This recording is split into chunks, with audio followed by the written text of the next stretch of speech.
সাংবাদিক ইলিয়াস হোসেনের সর্বশেষ যে প্রতিবেদনটা সেটাকে যদি আপনি ভালো করে শোনেন, একদম প্রতিবেদনের শেষ পর্যায়ে এসে বিএনপির যিনি এই মুহূর্তে মহাসচিব আছেন মির্জা ফখরুল ইসলাম আলমগীরকে নিয়ে তিনি যেই বক্তব্যগুলো দিয়েছেন, সেখানে শাহেদ আলমের একটা বক্তব্যকে কেউ কেউ কানেক্ট করছেন।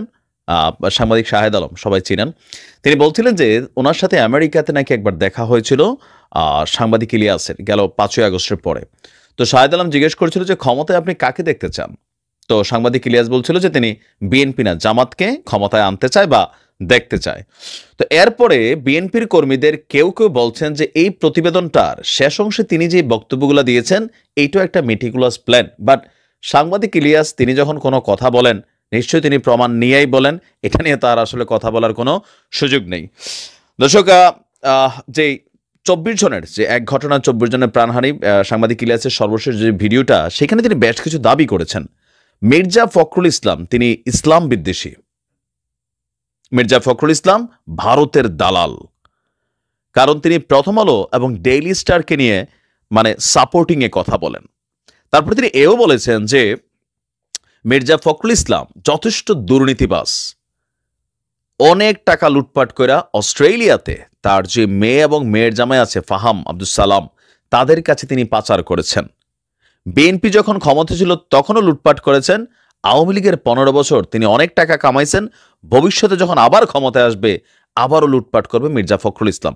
আসলে এখানে সংঘর্ষের সূত্রপাতটা কোথায়?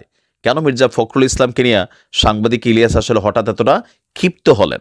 কারণ তিনি যে বক্তব্যটা দিয়েছেন এটাতে মির্জা ফখরুল ইসলামের মোটামুটি যে সামাজিক অবস্থান বা তার যে দলীয় অবস্থান, এর সাথে সাংবাদিক ইলিয়াসের যে অভিযোগগুলো, এগুলো কিন্তু একটা কঠিন প্রতিক্রিয়া জনমনে ক্রিয়েট করার কিন্তু আসলে সুযোগ রয়েছে।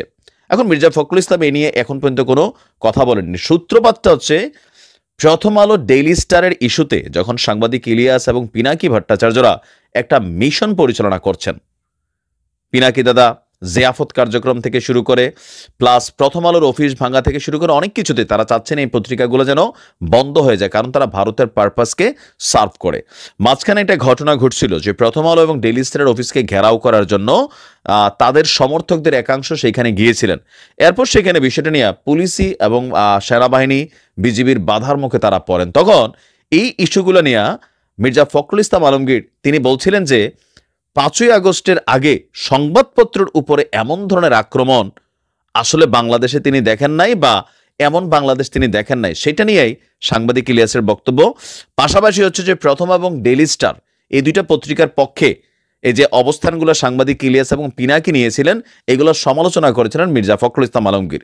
তো এখানে উপদেষ্টা আসিফও তো সমালোচনা করেছে, বা নাহিদরও বলছিল যে এটার নিরাপত্তা দেওয়া হবে।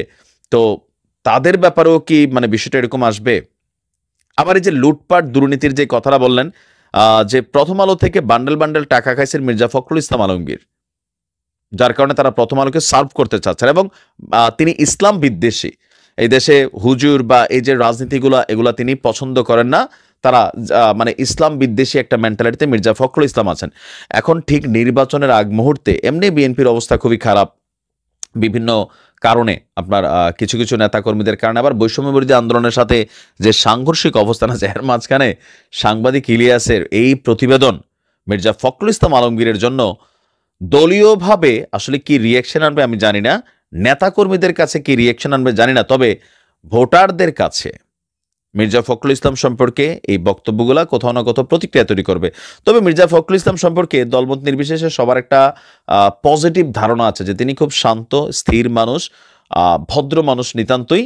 তবে সাংবাদিক ইলিয়াস যিনি এই অভিযোগগুলো তুলেছেন, আমরা আশা করছি ভবিষ্যতে আর একটু প্রমাণ সহ দিবেন, তাহলে এটাতে হয়তো মানুষের কাছে আরেকটু গ্রহণযোগ্যতা আসবে। তবে ইলিয়াস ভাইয়ের যারা ফ্যান ফলোয়ার আছে, মুখ দিয়া বললে চলে, প্রমাণপত্র আসলে লাগে না। তো সাংবাদিক ইলিয়াস এবং মির্জা ফখরুল ইসলামের মধ্যে বড় কনফ্লিক্টের জায়গাটা হচ্ছে প্রথম আলো ডেইলি স্টার হচ্ছে মেইন। এখানে অন্য কিছু আমার কাছে মনে হয় নাই, কারণ মির্জা ফখরুল ইসলাম প্রথম আলো এবং ডেইলি স্টার ইস্যুতে যেহেতু দলটির এত বড় একটা পদে তিনি আছেন, সেখান থেকে তিনি কাউন্টার করছেন, স্বাভাবিক এটাতে সাংবাদিক ইলিয়াস তিনি খেপবেনি, এটা খুবই স্বাভাবিক। আর সাংবাদিক ইলিয়াসও যারা চিনেন তিনি কারোর প্রতি খেপলে যা করেন আর কি। তো দেখা যাক সাংবাদিক ইলিয়াসের এই অভিযোগ নিয়ে, মহা অভিযোগ কিন্তু লুটপাট দুর্নীতি ভারতের এজেন্ট ইসলাম বিদ্বেষী, এগুলো কিন্তু একটা রাজনীতিবিদের জন্য আর কিছু বাকি থাকে না। দেখা যাক সাংবাদিক ইলিয়াসকে এটার জবাব তিনি কিভাবে দেন। আবার নাও দিতে পারেন, সেটাও হতে পারে। আমি যখন এই নিউজটি করছি তখন আমাদের শহীদ মিনারে মার্চ ফর ইউনিটি যেই প্রোগ্রামটা বৈষম্যবিরোধী ছাত্র আন্দোলন নির্ধারিত, আমাদের শহীদ মিনারে এই প্রোগ্রামটা অনুষ্ঠিত হচ্ছে। একদিকে যখন এই প্রোগ্রাম অনুষ্ঠিত হচ্ছে, এই প্রোগ্রামকে ঘিরে চলছে আরেক ঘটনা। বৈষম্যবিরোধী ছাত্র আন্দোলনের এই প্রোগ্রামকে কেন্দ্র করে এক বিশাল গাড়িবহরের উপর ব্যাপক হামলা চলেছে। আর সেই হামলার জেরে রণক্ষেত্রে পরিণত হয়েছে একটা এলাকা, ধাওয়া পাল্টা ধাওয়ার ঘটনা ঘটেছে। বৈষম্যবিরোধী ছাত্র আন্দোলনের বক্তব্য হচ্ছে যে এই হামলা চালিয়েছে ফেসিবাদের দোসররা। এখন দোসররা বলতে তারা কাদেরকে বুঝিয়েছে? ছাত্রলীগকে এখানে তারা মেনশন করছে, বা যুবলীগ আওয়ামী লীগকেও তারা মেনশন করেছে। আর এই ঘটনার প্ল্যাটফর্ম হচ্ছে আপনার বাগেরহাটে বৈষম্যবিরোধী ছাত্র আন্দোলনের মার্চ ফর ইউনিটির গাড়িবহরে হামলার ঘটনা ঘটেছে। আপনার খুলনা মহানগর থেকে শিক্ষার্থীদেরকে বহনকারী 25টি বাস ঢাকার উদ্দেশ্যে রওনা করে। তো বাগেরহাটের মোল্লাহাট মাদ্রাসা এলাকায় পৌঁছালে এই গাড়িবহরে হামলার ঘটনাটি ঘটেছে। এ সময় গাড়িবহরকে লক্ষ্য করে ইট পাটকেল নিক্ষেপ করা হয় এবং গাড়ি থামিয়ে এই বৈষম্যবিরোধী ছাত্র আন্দোলনের কয়েকজন শিক্ষার্থীকে ব্যাপক মারধর করা হয়। তো শিক্ষার্থীরা এক পর্যায়ে প্রত্যেকটা বাস থামিয়ে সেখান থেকে তারা বাস থেকে নেমে আসেন এবং প্রতিরোধ গড়ে তোলেন সেখানে। আর এতে উভয় পক্ষ সংঘর্ষে লিপ্ত হয়। ঘণ্টাব্যাপী চলেছিল এই সংঘর্ষে 20 জন আহত হওয়ার খবর পাওয়া গেছে। পরিস্থিতি নিয়ন্ত্রণ করেছে পুলিশ এবং সেনাবাহিনী। মোল্লাহাট থানার ভারপ্রাপ্ত কর্মকর্তা ওসি মোহাম্মদ শফিকুল ইসলাম ঘটনার সত্যতা নিশ্চিত করছেন। শিক্ষার্থীদের বক্তব্য, মোল্লাহাট অতিক্রম করার সময় আগে থেকে প্রস্তুত হয়ে থাকা লোকজন তাদের উপর একযোগে হামলা চালায়। স্থানীয়রা তাদের সহযোগিতা করে বলেও অভিযোগ শিক্ষার্থীদের। মানে যারা হামলা চালিয়েছে তাদের পক্ষে স্থানীয় জনগণ ছিল। জনগণ এবং ওই দুর্বৃত্তের দল, বা যাদেরকে ফেসিবাদের দোসর বলা হচ্ছে, বা আওয়ামী লীগের টিম যারাই হোক, তারা একটা টিম হইয়া শিক্ষার্থীদেরকে এখানে হামলার অভিযান ঘটনা ঘটেছে। থানার সামনে ঘটনা হওয়া সত্ত্বেও এই সময় পুলিশ নীরব ভূমিকা পালন করেছে বলেও অভিযোগ করেছে শিক্ষার্থীরা। বৈষম্য বিরোধী আন্দোলন খুলনার সমন্বয়ক জহরুল বলছেন, খুলনা থেকে শান্তিপূর্ণভাবে আমাদের গাড়িবহর ঢাকায় যাচ্ছিল। পথে আমাদের উপর হামলা করা হয়, অনেকেই আহত হয়েছেন। আর ফেসিবাদী সরকারের দোসররা এই আক্রমণ করেছে। আরেক সমন্বয়ক বলছেন, পরিকল্পিতভাবে আমাদের উপরে হামলা করা হয়েছে, তবে আমাদের লক্ষ্য থেকে আমাদেরকে সরাতে পারবে না। আমাদের ভাইদের রক্ত ঝরেছে, এর বিচার অতি দ্রুত করতে হবে। জড়িতদের আইনের আওতায় এনে দৃষ্টান্তমূলক শাস্তি নিশ্চিত করতে হবে। আর না হলে শিক্ষার্থীরা আন্দোলনের মাধ্যমে জড়িতদেরকে খুঁজে বের করবে বলেও হুঁশিয়ারি দিয়েছেন তিনি। বৈষম্যবিরোধী ছাত্র আন্দোলন এবং জাতীয় নাগরিক কমিটির জুলাই বিপ্লবের ঘোষণাপত্র নিয়ে যখন মার্চ ফর ইউনিটি নিয়ে যখন সারা বাংলাদেশ থেকে শত না হাজার হাজার শিক্ষার্থী ঢাকার অভিমুখে রওনা করেছে, আর আমরা দেখলাম যে বাগেরহাটে এই ঘটনাটি ঘটেছে। তবে এই ঘটনার মধ্যে শিক্ষার্থীদের তথ্য অনুযায়ী স্থানীয় লোকরা ফেসিবাদী সরকারের দোসরদেরকে সহযোগিতা করছে। কিন্তু কেন?